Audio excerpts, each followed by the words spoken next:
Welcome to the JBs Powercast, where we talk about industry news, events, performance parts, trucks and accessories, shop talk, and we'll even do a little bench racing. The JBs Powercast starts now. Hi guys, thanks for tuning in this week here with Corey. Gonna go through some news like we normally do. Yeah, we'll cover off a couple of new things that have happened in the last week, or at least that we haven't talked about. They may not be brand new to the last again, 6 days, but there's really not much happening. No, I mean, news stories trickle out pretty slowly, and when they do, there's not a lot of momentous news happening. It's little things, but it's fun to talk about. Yeah, no positive momentous news. I mean, when we stay away from all the we BS try not to talk about the bad stuff. Exactly. Because you hear it everywhere. So. Yeah, so you're not going to hear it here, that's for sure. No. Well, okay, let's get into it. The first thing we were going to talk about, this actually kind of goes back a couple of weeks to a discussion that we had when Sierra was here about e-racing and esports. So when all the race series started to get canceled and delayed and postponed, it was never really officially organized, but some of the racers and some of the organizers started putting together these e-racing events, getting the drivers from the series to participate in, I don't mean to play it down, but video games, which is totally fine. That's what they are. That's what it is, yeah. And they got pretty well received. Obviously, esports and e-racing is a pretty big thing kind of separately. Right. But then they started to mix it in with some actual, professional competitors. This has gained more and more and more and more traction, and now we've got 16 different series of e-racing that have all posted their schedules and calendars because everyone wants to participate, everyone wants to get involved. Sure. The cool thing about it too is it really blends fans with racers in a way that's never happened before. Right. Obviously me or you could never jump into a NASCAR and go around the track just for funsies to see how we do, whereas that's kind of what's happening. Right. It's not like it's an open forum to everybody available, but there's a mix between, you would call them sort of pro-am esports guys with professional drivers running at the same time. And it's creating waves in some way, but it's cool to see. Right. These guys that otherwise would never actually be able to race a car typically, all of a sudden hop in and go head-to-head against some of their idols potentially. Sure, absolutely. Yeah. And you see some of the setups that they have in their homes for the steering wheel and the screens, like it's no joke. It is close as you can get without actually getting into the car with the feel and the feedback through the wheel. Like some of these setups can be like $10,000. Oh, easily, yeah. Right. No, we're not, it's not 13-year-olds playing Xbox with a headset eating Doritos screaming at their mom. Doritos might still be there, but hey. Screaming at their mom still might be there. Yeah, getting screamed at. Yeah. But these are mostly, these are like investments, the guys who are actually in it and are in these series. And it's no joke. They take it seriously. And some of the videos I've watched, they've got their suits on, they've got the actual proper steering wheel. Totally. The seats are actual race seats, you're harnessed in, like, again. They want to, and I get it, the whole point is a simulation. Simulation, yeah. So you want to make it as close as you can with whatever you've got to work with, right? I'm actually curious, I've seen that too, where guys will be, they may not be decked out in like full safety fire suit, but they've got gear on, they've got gloves on. Right. I always kind of wondered, it almost feels like in a simulator, gloves would hamper you, right? You'd think that you don't need them per se, and I guess that part of it is a lot of those steering wheels have a lot of force feedback, right? Sure. So maybe it actually is easier to hold on if those steering wheels are giving you resistance and stuff. Right. I don't know. Yeah. I've never been in like a real proper driving sim, e-racing simulator. I'd love to try one. Yeah. But hasn't come up yet. Yeah. Anyway, so they've set out official dates pretty much all through the spring. And like I said, there's 16 different series. I'll just sort of rattle them off quickly. Actually, it's worth saying too that like not all these are brand new. E-racing has been around. Oh, for sure. It's not a totally new thing, but now it went from a few groups to a ton of groups, and a lot of them again are real motorsports organizations that are now doing esports stuff. So just to sort of rattle some off. There's the ABB Formula E Race at Home Challenge. That one in particular is geared towards home sort of enthusiast drivers and racers. Formula Regional America's iRacing Invitational Championship. That one's got a lot of pro drivers in it. GT Rivals Esports Invitational. That's a big esport one with pro e-racing guys. Right. The IMSA iRacing Pro Series, similar to the other one. IndyCar iRacing Challenge, that's one that's organized by IndyCar, obviously. Yep. There's a Lucas Oil one. There's Motorsports UK, that's a huge one in the UK. NASCAR has one. Road to Indy has one. SCCA has their own. There's a Trans Am series. So there's all these different series. And obviously they're born a little bit out of necessity. I think it's really cool. I hope that when we do sort of come, through the dawn of all this, I hope that these stick around. I hope that they're not a short-lived thing. I would love if we kind of got the best of both worlds. Sure. We have the real racing and those guys, and then this e-racing that really gains a lot of popularity. I hope it sticks around, and I would love to see a little bit more merit go into the esports because these guys, they don't obviously have the same type of experience and stuff as the drivers, but they practice their ass off. Sure. It's not like anyone can just pick it up and win. No. There's a lot of skill involved, and I like that it's getting a spotlight shone on it a little bit. Yeah, and if anything, I think with the esports taking main stage right now, that it might bring more light to the sport itself. Yeah. Which creates more fans, and like you're saying, you could be a NASCAR fan, and for all you know, or for what you do know, you're racing against one of the guys that you watch every Sunday. Totally, which is super cool. And it is cool. And again, we can't slight somebody that is a semi-pro or pro-am esports driver. No, they not at put all. the time in a different sport or a different, whatever they're doing, the same as an athlete would if competing or doing something on the other side. It all takes commitment and effort. It doesn't make it any less credible of a thing. It doesn't. It doesn't. And that's something that I agree with you, that I hope shines light on the fact that, some people play games for sheer entertainment, and it's like you said, an Xbox controller and some junk food, and you're just doing it with some buddies. And some people take it very seriously. Like Absolutely. it's something that they enjoy the challenge, and it is a challenge. Playing from people across the world for money, for going to another event to drive actual cars. There's a following to it, and again, we can't discredit the effort people put in to become the best. No, absolutely not. And it is a very much a skill-based thing. Obviously, there are certainly some people that might be born with a more natural aptitude for it for whatever reason. Of but course. At the end of the day, it's like anything. It's about practice. It's developing and honing a set of skills. Yeah. Largely, obviously, hand-eye coordination and reflexes. But I mean, hey, that's a talent nonetheless. Of course. Yeah. Of course. Yeah, that's cool. Like I said, I'm happy to see it really flourishing, and hopefully it manages to stay big, even when it maybe doesn't have to per se. Yeah. But I think we're into it we're going to be for at least the next year. Oh yeah, I mean it's not like it'll be June 1st and we'll flick the light switch and everything will go back. No, absolutely not. We're a ways from being 20,000 people in a spot to watch an event. That's a very good point. We might be at the 500 mark, sure, but definitely not the 20,000 mark. No. So I'm look forward to seeing what comes of it. Mm-hmm. Yeah. The next one, McLaren. Obviously, McLaren. Actually, we talked about a McLaren not that long ago. We taled about the cheap McLaren, as it were. Oh, right. Yeah, the cheap one. Yeah, the cheap one. Well, they've got a new supercar because hey, why the hell not? Right.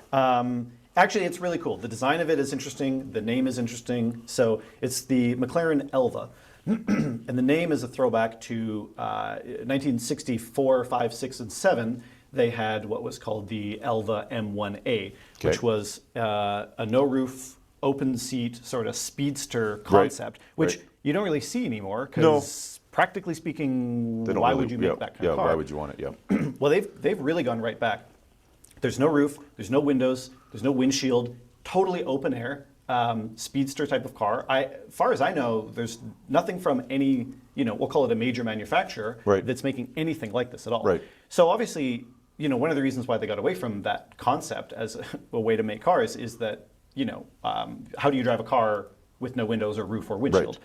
Well, McLaren, they're engineers at heart, so they developed some pretty spiffy wind channeling technology. So basically, Basically, the idea is that there's a channel at the bottom of the bumper, and as the air current comes in, rather than flow up and over the hood, it actually scoops it under and spits it out the top of the hood through a vent that arcs it over top of it almost creates like a bubble around the driver in the passenger seat. Right. And they say that it's relatively calm. I think relative is the key word there. Well, with your helmet on, it should be pretty calm. Yeah, right? but it's at least enough that it shouldn't be. I mean, the car is designed to go however many hundreds of miles an hour. Sure. So it should be reasonably calm, which is cool. I mean, to think that you can drive. I mean, it would be a cool experience in a totally open air speedster type of car, right, racing down a track with nothing around you and not feeling like you're going to get hit in the face with air at 190 miles an hour. Exactly. It's interesting because with all the engineering and aerodynamics, you wonder if you had a light spritz of rain if you'd even get wet. That actually, you know what? I was wondering that too, because the air channel going over top of you at such a speed, once you're at create speed, a velocity that you wouldn't. Totally, it should capture all that. It depends on how heavy the rain is, obviously, but a little bit of rain, it should capture it in the air and potentially maybe keep you. I'm not going to say dry. But not soaking wet. In comparison to another supercar that's a convertible or that just has the top open. Right. Yeah. That hasn't really been designed to channel the air away from you. Yeah. It's cool that amongst everything happening that that they're still coming out with something like this. They haven't stopped, right? Which is cool. But what's the tag on this I've seen there? The price? Yeah. Oh, just a cool 1.69 million. Yeah. So easy. Yeah, right? that's and I think they're limiting it too because, of course, I think there's 400 of them being made. 1.69 million. So I assume you've already put your hat in for one. I think I've calculated to how many stimulus checks I'll need, right? I've calculated it back the other way, but need a few of them. Yeah. I need a few of them. We'd be remiss not to talk numbers about it. So obviously, entirely carbon fiber body, because at the end of the day, it is a supercar. Sure, absolutely. The open air thing is cool, conceptually cool from an engineering standpoint, but they still need to make a badass supercar at the center of it. So carbon fiber body, 804 horsepower, twin turbo 4-liter V8. 0 to 60 in less than 3 seconds, because anything more than that is laughable. Yeah, you're slow. But they've also, considering it's largely designed as it's obviously geared towards track use. Of course. Fully street legal. Yeah. Which is interesting considering the windshield thing. So in the U.S., you can't have a windshieldless car, legally speaking. Okay. But you can actually order a windshield as an optional accessory that you can install and remove for U.S. customers, so they can drive it on the street. Oh, there you go. I wonder how high that windshield will actually be. I can't imagine it's that high. Right. But either way, it's enough to get around whatever the legal. specifics of the law is. It also, there's an 8-inch, fancy touchscreen infotainment system. There's a cargo space in the back, a hidden away little storage spot. Right. So functionally speaking, it's surprisingly useful. Right. Considering it's an open-air speedster supercar race car thing. Yeah, it's pretty cool. It's interesting, McLaren, with all the supercars we've talked about in the last few weeks, all being super small, 3 liters, super, that they're still 4-liter V8. Nowhere near the horsepower of some of the other ones that we're talking about. But still, 803 or 804 horsepower. For something that weighs, 1,900 pounds or whatever it's going to weigh total. All carbon fiber.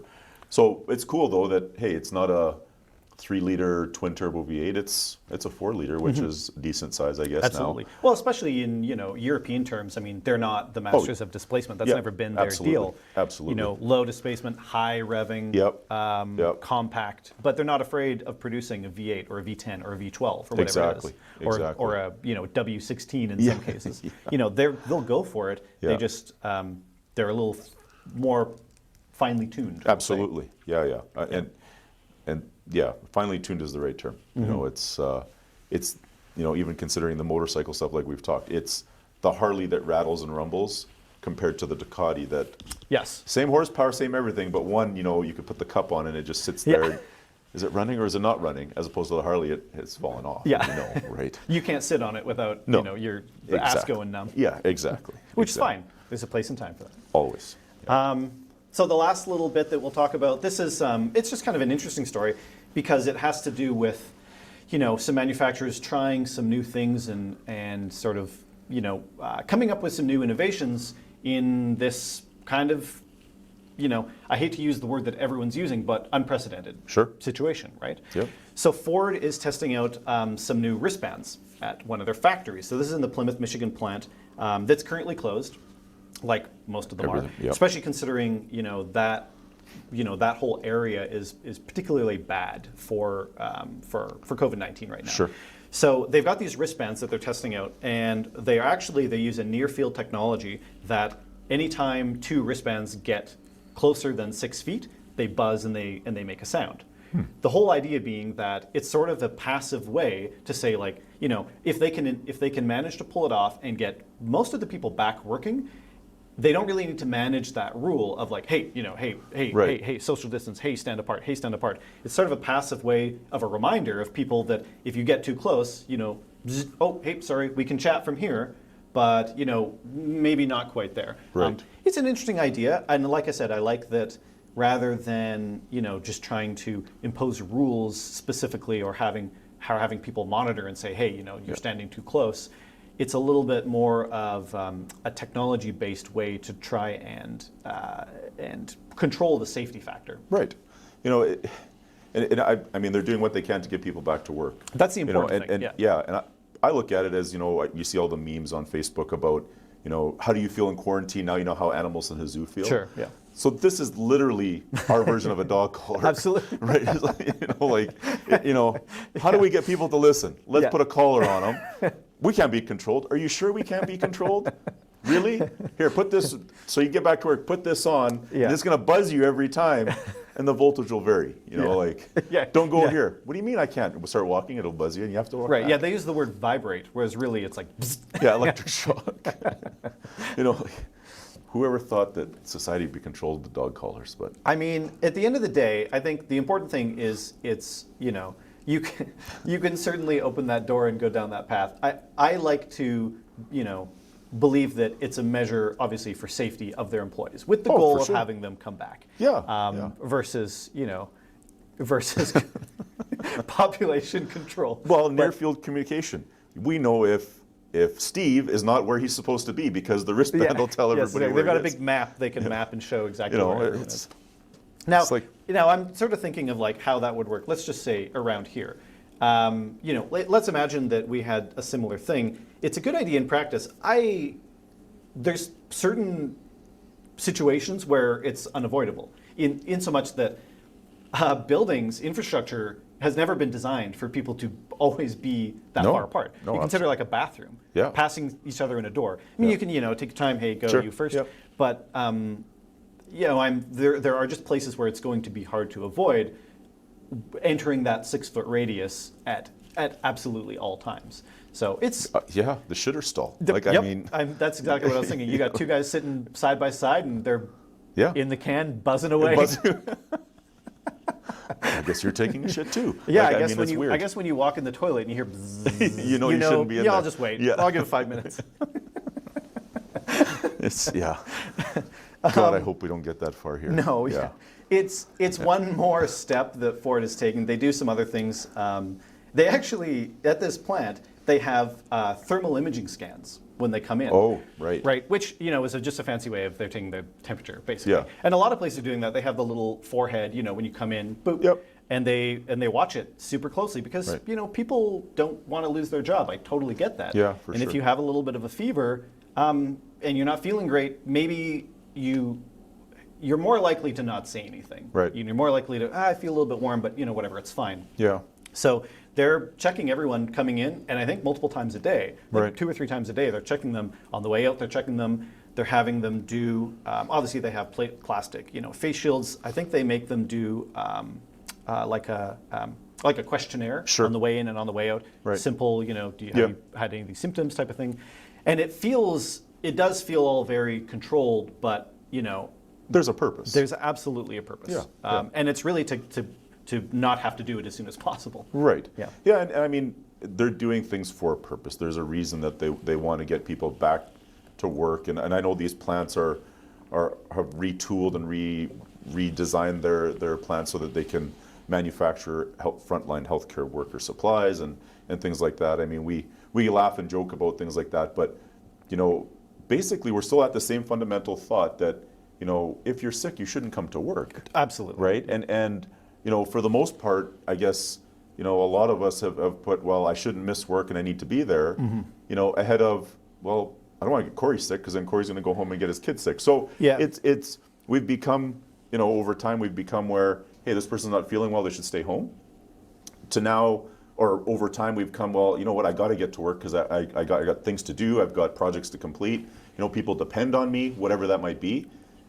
To now we're actually going back to, well, you know what, if you're not feeling well, just stay home, get better. It's fine. And it's better. Absolutely. You're keeping things controlled. I think the big shift is that previously, if you don't feel well, people will push through it because, like you said, I got things to do. You bet. There's people relying on me. If I'm not there, things won't get done. Sure. Questions won't be answered. And now I think the big difference is it's not about you. Right. It's about everybody else. Of course. So if you don't feel good, it's fine. We'll be fine. Yeah. We've managed without you. Yeah. And go home, get better, come back, and everyone will be fine. It's not even worth, one person making a mistake goes from one person to potentially however many people there are in your company. Of course. So. Of course. Yeah. Yeah. Well, that is that's about it for news, as it were. Yeah. I guess we'll take a quick break. We got a guest coming on. We do, yeah. When we come back, we have Mr. Alan Birce, who is the VP of Sales for Directed Canada. Cool. We're going to talk about some new tech that's coming out in cars, 12-volt tech, mobile electronics, and the future of how cars are connected to us. And that's actually pretty exciting. We've got some cool stuff to talk about. So right on. Thanks for tuning in. We'll see you guys in a little bit. You betcha. Stop throwing your money away on disposable air filters. One K&N washable air filter can be cleaned every 50,000 miles and can last the life of your vehicle.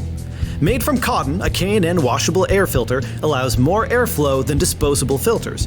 Better airflow means better engine response. Install one in just 5 minutes. Better value, better performance, and better for the environment. K&N available at all JBs Power Center locations or online at jbspowercenter.com.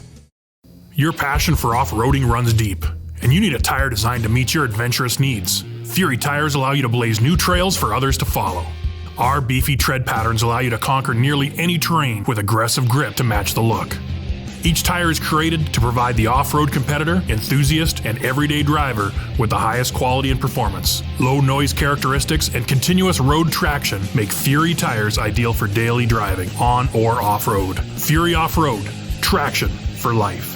Available at JBs Power Center.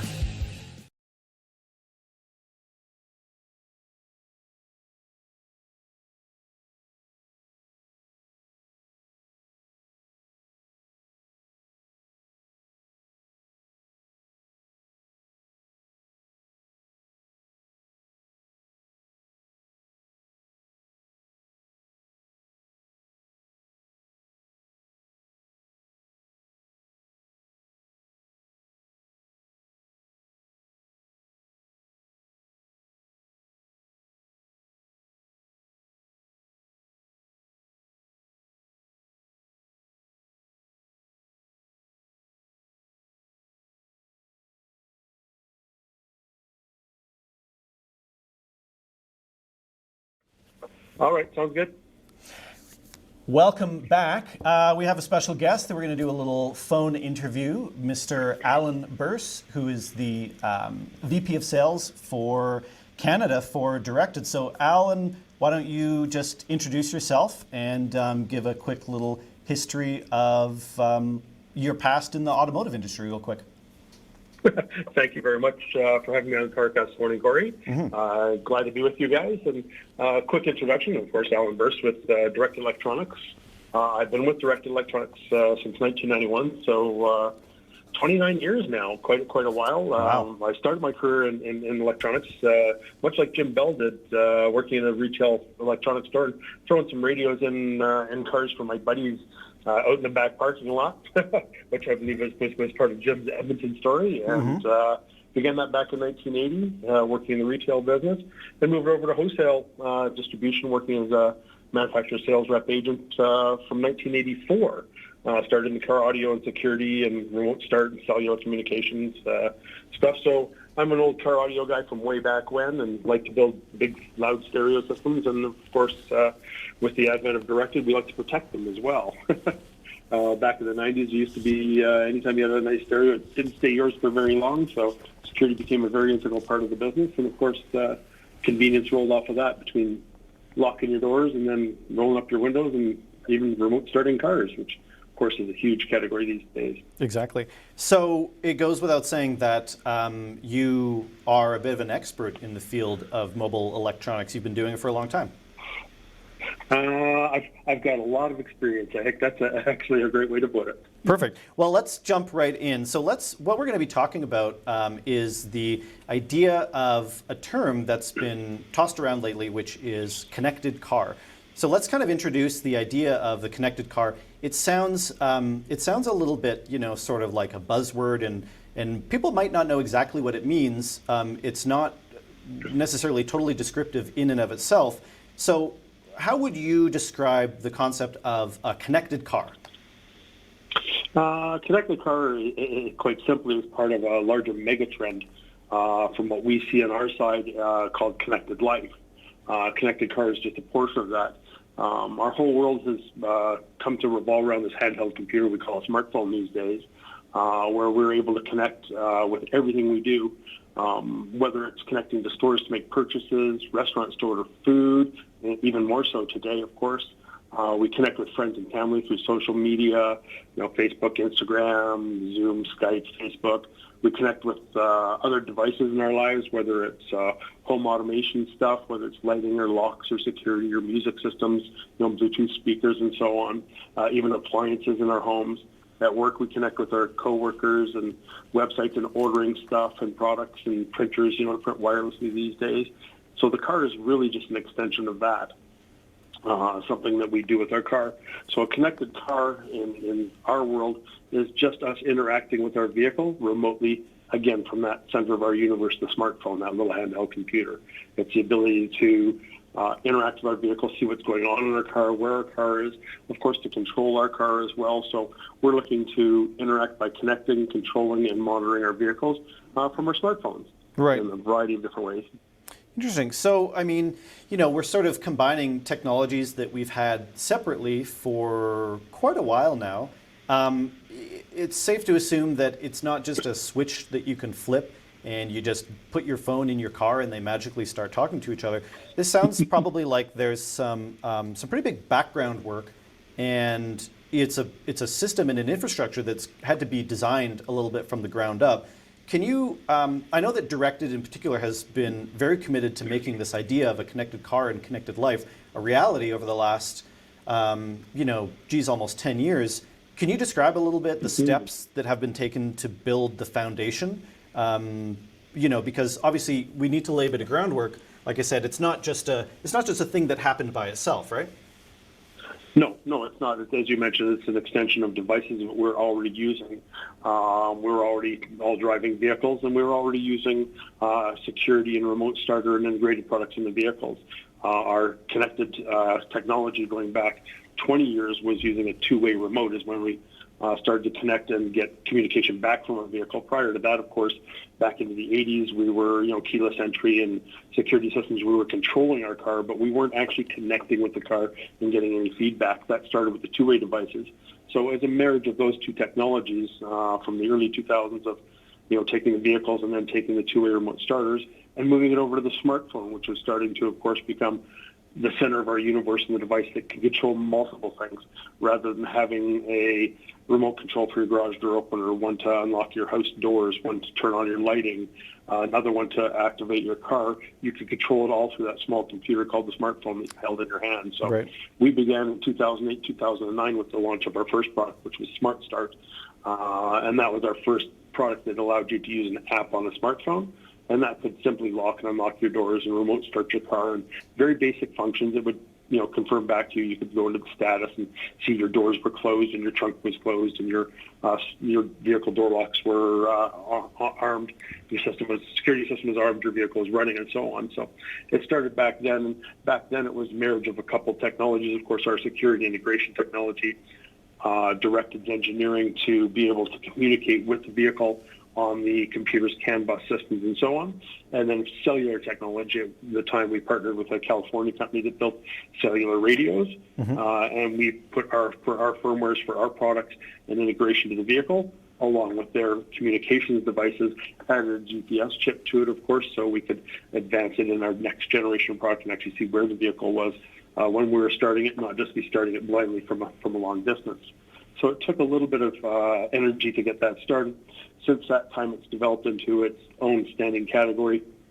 Directed has taken years and invested millions of dollars to create our own internal structures now, where we have our own engineering team that when I started with the company in 1991, there were 4 engineers. These days, I believe we've got about 67. Oh, wow. A whole section just for cloud engineering. The cloud engineering are just making all these connections from your device, your phone, and your vehicle happen. We've, of course, extended what we can see and control in the vehicle as well, and the information and the feedback we can get. But it's taken engineers to create what we refer to as firmware and the hardware products that go into the vehicle that talk to the bus. And then, of course, creating the cloud system and the cellular communication device to get that information from the vehicle up to the cloud where our phones can download and interact with it. So it's taken teams on all sides. We do app development, we do cloud development, then we do vehicle development, engineering validation development. So it's quite an internal infrastructure to make all those things work seamlessly together, so that the consumer just opens an app, pushes a button, and all this magic stuff happens. Yeah, that's a really great point. I think that there's a lot more behind the scenes than maybe people take granted for. I think that a lot of people think like, oh, okay, I can download this app and I install it on my phone and it works over Bluetooth, bibbidi bobbidi boop, no problem. I don't think that people realize the back end investment and the fact that there's, damn near 70 engineers working to make it all work behind the scenes so seamlessly. I'm not trying to butter you up, but Directed absolutely is a leader in this. And I don't think the tech would be where it was if they hadn't been pioneering it to the point that they are. No, I mean, I agree with you. We kicked it off in 2009 with the first connected car stuff out there, with getting the phone into it. And that, again, we expanded and brought on the teams to be able to do that. And, of course, partnering with a communications, cell phone chip company worked well in the beginning. But as we want to grow and control more of the vehicle and have faster response and expand the offering to a consumer to make it more seamless, to have more integration with the vehicle, we needed to bring it in-house and then start developing the engineering for the staff right in our building to do so. And we made that commitment by opening our own connected car services division just to work on that side of it. And that's allowing us to speed things up a little more and add more features that the consumers are looking for every day. So I think that a lot of the general consumers often hear about and see these ideas and these technologies through the new car industry specifically. For example, a lot of car manufacturers are really pushing a lot of these technology ideas in their marketing for their brand new vehicles. You see that all the time. You see, the Hyundai ads and the Ford ads and the GM ads, and they've all got apps on their phones now, and they're all pushing these technologies. And that's a lot of the time that people hear about it or see it for the first time. And it almost makes it seem like you can't get it unless you go buy a brand new car from this company. It's usually not addressed as something that you could do with your car today, whether it's a 2020 or a 19, 18, 17, 16, 15, whatever it is. What are ways that the majority of drivers who probably aren't looking to buy a brand new vehicle can take advantage of these connected car technologies? How far back can they be integrated, and is it something that is accessible to most people? It's something that's accessible to everyone, as the automotive industry quite often does. It takes its leads from, of course, the Formula and the NASCAR racing. It takes technologies from there. In the aftermarket, it's taken its technology, or in the OEM market, it's taken its lead from the aftermarket. The pioneers that developed the first connected car stuff, consumers are demanding that product and technology, so they're putting it into the cars. The beautiful part, though, is, as you mentioned, you can put it in anything. One of my good friends has a 68 Camaro that he's just finally gotten built and put on the street, and we had a sample we sent out to him to play with of our new DS4 technology product, just to see how it worked in an analog vehicle, and he actually has one of the connected car smart starts, and that in a 68 Camaro controlling his door locks because he wants to know where that car is all the time. He put 7 years of blood, sweat, and tears into building this cars, as I'm sure quite a few of the fans of the Powercast have done. They put a lot of time and effort into working diligently on the beautiful machines that they put together to drive down the street every day. This technology can work in a vehicle going back to, as long as it's got a battery in it, a 12-volt battery in it, we can interact with it. That's that's great. And I think a lot of people get hung up on the fact that they see these very cool techie things, and they see, that's how it's marketed to brand new vehicles, and they maybe don't realize that not only do you not have to have a new vehicle, but like you said, whether it's a 2020 Camaro or a 69 Camaro, you can take advantage of these technologies and really apply them to their full strength. And you're not missing any of the features that are available. You still have access to really all the sort of the fundamental key things that come with this technology. Like, I'll just sort of explore a couple of them. Let me know if I missed any. Obviously, we've got sort of real-time active telematics for vehicle control, so lock, unlock, start, stop. We've got security features with alarm. We've got full GPS active tracking. You can also do it as a standalone. It doesn't need to be tied into a remote start. You can have just security and GPS. You've got active sort of diagnostic data and learning capabilities all rolled into one sort of ecosystem in the car, right? It's not 10 different boxes that you're installing to control 10 different things. It's really sort of a unique, simplified way of doing it. Yes, it is. It has simplified over time. You're correct. And I mean, I see a day in the near future where the connected car device piece will probably even be incorporated right into the DS4 platform, and bring it down from 2 boxes to 1. Right now, it's a different way to control. You can either choose an RF or a smartphone application. But you're right. You can tie in with so many different avenues. You can use this as just a standalone piece as well. You don't have to have a security or remote starter in your vehicle in order to do the basic tracking, locating, and different features that way. As you get into, as you mentioned, in the older vehicles, whatever power features were incorporated in the vehicle at that time, we can generally access. Of course, as you get into some of the newer vehicles, they do have more power-controlled features and more computers and more stuff available in the car, so we can get a little more information back with them. With the advent of the newer computers, we can get DTC trouble codes. You get the trouble light comes up on your dash, you'll now have that reported to you on your smartphone. That would be something we'd see in the 2020 Camaro that we may not see in the 69 Camaro. The 69 Camaro, you still got to go out there and look at the gauges and see what needs to be looked at. Yeah, I don't think there's much in the way of trouble codes on a 69 Camaro to begin with. No, exactly. But if the technology is there, as you mentioned, they are available and they do report up, and that's why I think we're also seeing, as you mentioned, more OEM manufacturers doing that as the smartphone becomes so much more a part of our everyday life. And it's integrated into everything we do, whether it's streaming music or video or keeping connected, like we said, with Connected Life. We want to connect with our vehicle the same way we do with everything else in our lives. So the manufacturers are seeing that, and as you mentioned, we see as much advertising for connected car on new vehicles as we do for miles per gallon, horsepower, and creature features on the vehicle themselves. The manufacturers are leaning more towards that, and of course, it's great because through the JBs Power Centers, we can offer this technology to people that have cars that are brand new or 20 years old. It doesn't matter, and we can offer them most of those creature features that they're looking at on the new vehicles today. Right, and get that same interaction with their current vehicle without having to upgrade to a new car. And so a lot of these technologies, that's a sort of a good lead in to what I was going to ask you next. A lot of these things, would you say they are they're something that most people can install, or we're still at the point where this is going to require a professional installation going to a shop, like you mentioned, and I appreciate the shout out, of course, JB's Power Center. This is probably something that you're best to pop into a store and book a time and really kind of let us go over and explain how it's all going to work. It's not a plug it in and away you go type of thing. No, it's not. There are some technologies you can get out there that you can just plug into your cigarette lighter or your OBD2 connector these days.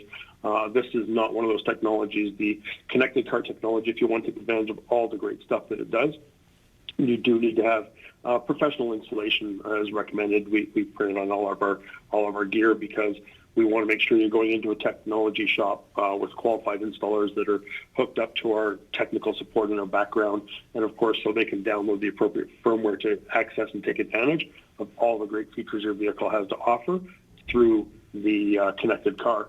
And that's something that you do require a professional shop, and they do have to have access to our back-end tech support to make sure that they are putting the greatest technology on there and the latest technology that applies to your vehicle. So it still requires a professional installation. It's highly recommended.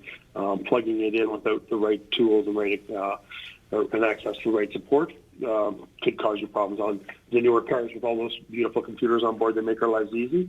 But if we mess with them the wrong way, there's no Control-Alt-Delete button on the dash to reset them.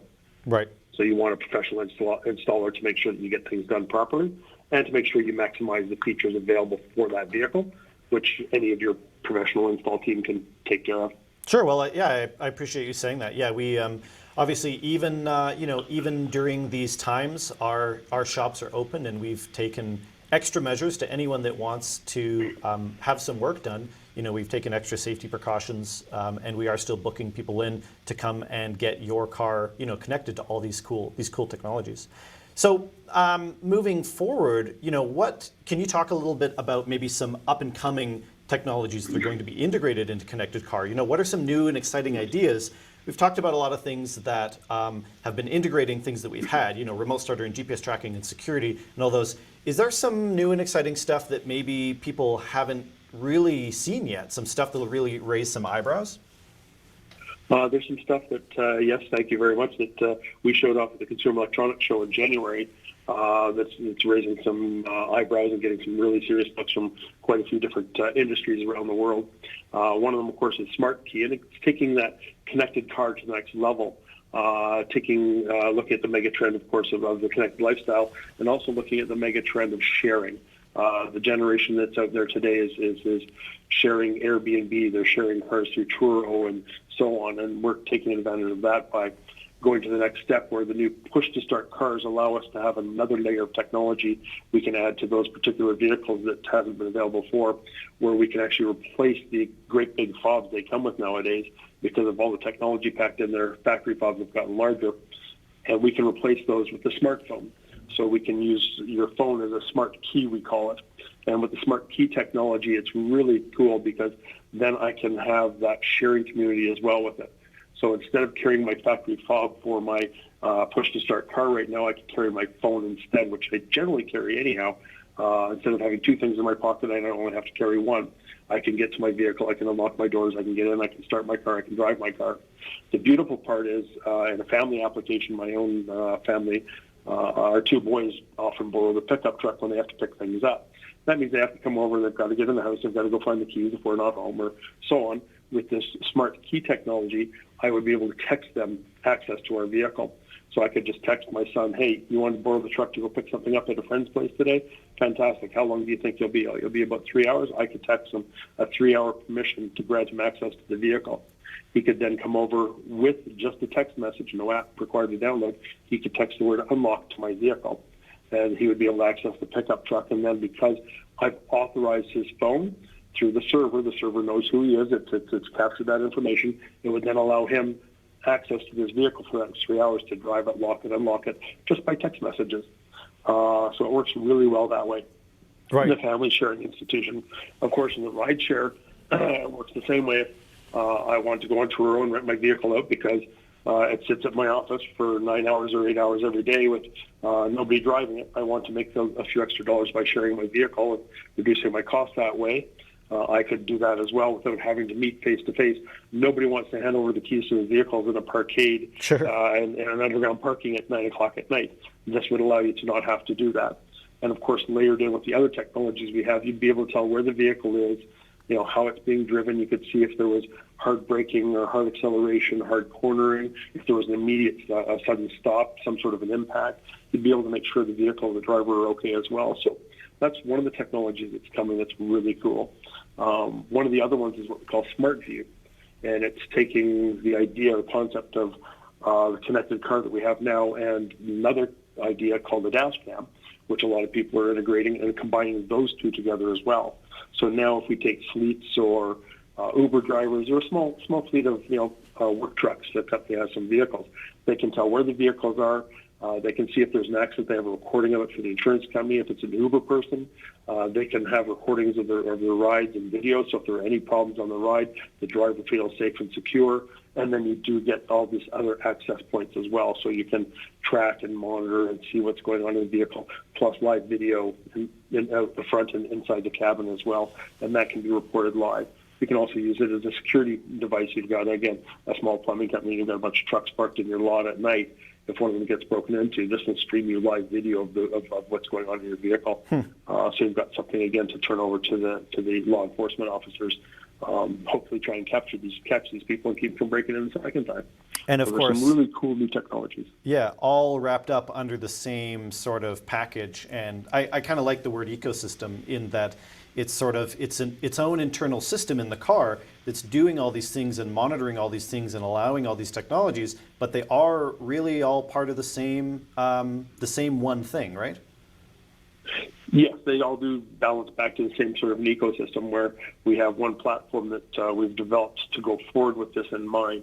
Having seen all these pictures of things coming together, Directed has acquired some different technology and made the investments in the different divisions to grow it so we can combine it all together. So once you've got one of our DS4 platform systems go forward, it can integrate and you can tie the Smart View into that. You can tie the Smart Key can offer those services down the line. So once you have these technologies in your car, you can just layer on growth and more opportunities as you go forward with them as well. Right. Yeah, and I think that's the part that that impresses me the most is that it's one thing for a company or various companies to develop a dozen different products and market them and have them available, and you're sort of looking at do I want A, B, C, or D, but to have essentially one product with the option of having A, B, C, or D, or A, B, C, and D all together.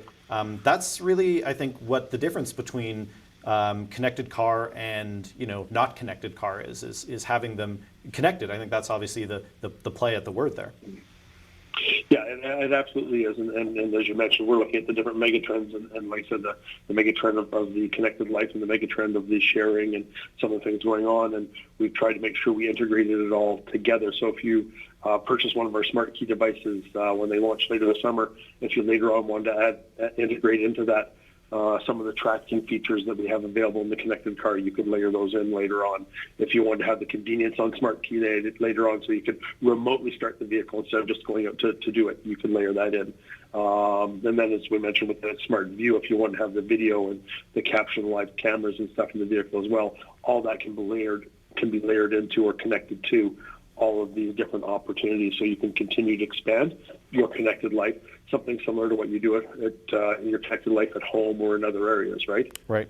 You can connect one device and then just keep adding devices to it. Totally. So, yeah, I mean, we've covered a lot of great examples of current sort of connected car technologies that are available for most cars on the road today. Are there, here's the hard question, are there any limitations to this technology, or is it constantly evolving and growing?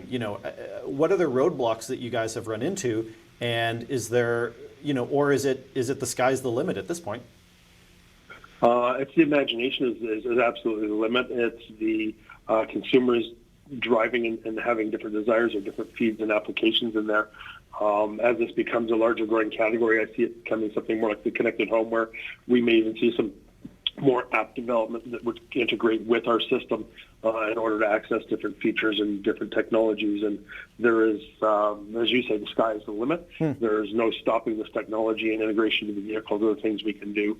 I see down the road where it'll remind us when we need an oil change. And once it comes up and go, do you want to book an appointment? If you have a favorite place recorded there, you take your vehicle for the oil change, a certain dealership that's closer to your home or whatever, it'll automatically book you that appointment and so on. So it's going to continue to become more integrated, because we can pull that information off the CAN bus on the newer vehicles, and we can report that out. Say, if it sees a sudden stop, it's going to alert you right away and see if you need help and so on. So there are different things that we can continue to layer in on top of this, and just up to the imagination and creativity of our engineering department. Right.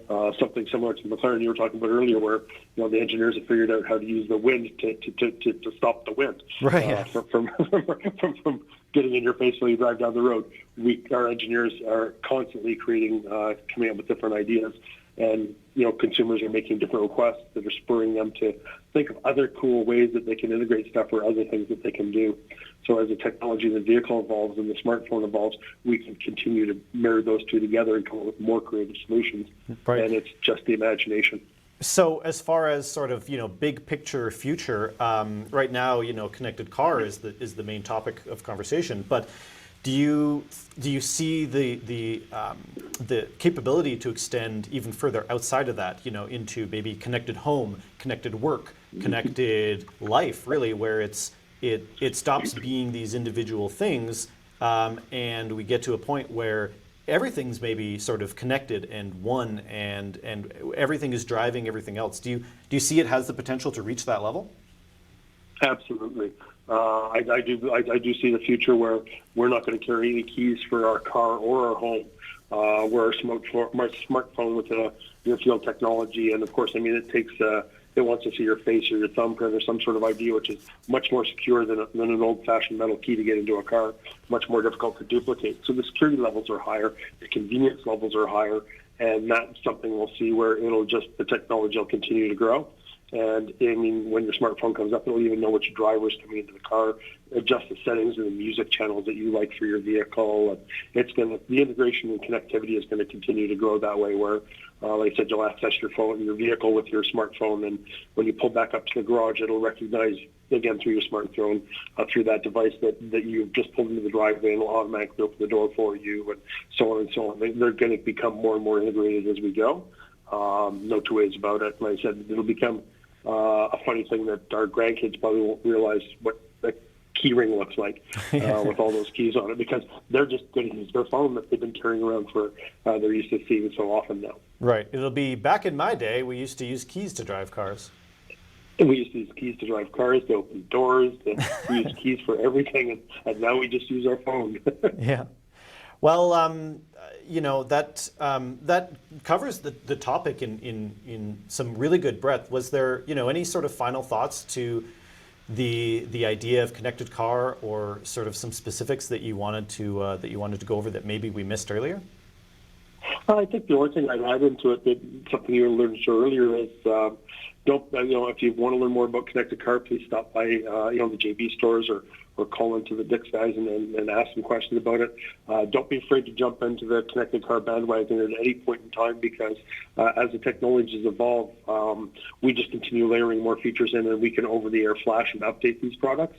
As we've added new features over the last year, we went from just basic Smart Start to full fleet and family. We just download the stuff over the air to the units and update the apps, and away you go. So anytime you jump in, you'll still have the availability to upgrade as time goes on, and upgrade your apps. Or again, we can update the devices themselves right over the air because of the connectivity these days. Right. If you're looking at this stuff, jump in any time. There's no bad time to jump in, because as we continue to develop more stuff, you're just going to get an app update or an over-the-air flash update for your hardware. Yeah, that's a great point. All of this technology is very much future-proofed.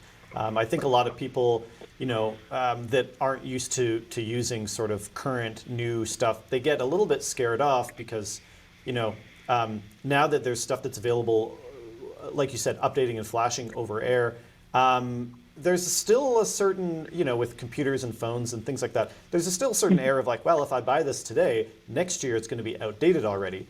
And I know that you guys are working hard to avoid that from happening. It's not that you want to sell a new version, every new year. You just want people to be able to continually upgrade the one that they already have, right? That is absolutely correct. And that's where I think, if you've got a new car today, or you're going to be driving a car for the next 3 to 5 years, you can be pretty comfortable. The 4G LTE technology that's out there right now, if you talk to the cellular communication companies, is going to be around for at least the next decade. They're talking about 2030 before we see that going away. The technology platforms and the CAN bus that have been in vehicles, we've had CAN buses in vehicles now for 20 years. They're not going anywhere in a hurry either. So with the technologies fairly grounded in the vehicles that this works off of, your future-proofed on that. Will there eventually become a 5G, and a 6G, and a 7G? Yes, there will. And so on. So at some point you may have to upgrade your technology, but it's not going to be in the near future. So if you jump in on this stuff now, and next year we directly develop some new features or feedback from the vehicle, or as I mentioned, the ability to track your oil and changes and report that. That'll just be an update to your app or to your hardware itself as we update some of these features over the next few years that we've got on our roadmap to update. We've got a list of things already for this year that are coming. We do updates regularly, and those are features that will just become available to you as we make them as we create them. Right. Without major hardware updates. There will be the occasional one, every 3-5 years where technology will have advanced to a certain point that we'll have to put out a new product. But sure, but I mean that's pretty unavoidable to some extent. Correct. It's at some point in time there will be some technology changeovers that will occur, but those are spread out in a much longer breadth. As I mentioned with the 4G LTE, it's going to be around for a long time yet. So you're future-proofed on that technology being available for the next 5-10 years. So we can continue to build on that technology. Right. That's great. Well, geez, Al, thank you so much for taking the time this morning to get on the line and have a chat with me and go over this really, really interesting subject that gets talked about a little bit, but I think it's rare that people really dive in and dig into everything that's available and where it's going and the future of what it's going to be. So again, I really appreciate it. Thank you so much. You're very welcome. Thanks for having me on today, Corey. You have yourself a wonderful afternoon. Absolutely. You too. Take care. Thank you. Bye-bye. Well, I think that about does it. There's a lot that we learned about connected car, and there's a lot more coming. And, if anyone's curious to know about how they can integrate systems into their own vehicle, please, by all means, reach out online on Facebook, our website, call in to the JBs stores, go in. We are still open at the moment. And just reach out and ask. Thanks again to Alan for taking the time to talk to me. And that's pretty much a wrap for the show. So we'll see you guys next week. Thanks for tuning in to JBs Powercast. Check out jbspowercenter.com for the latest updates. You can find the JBs Powercast at jbspowercenter.com, YouTube, and Facebook. Don't forget to like, follow, and subscribe. JBs Powercast is a JBs Power Center production and is produced by Stephen MD and Sean Lansman.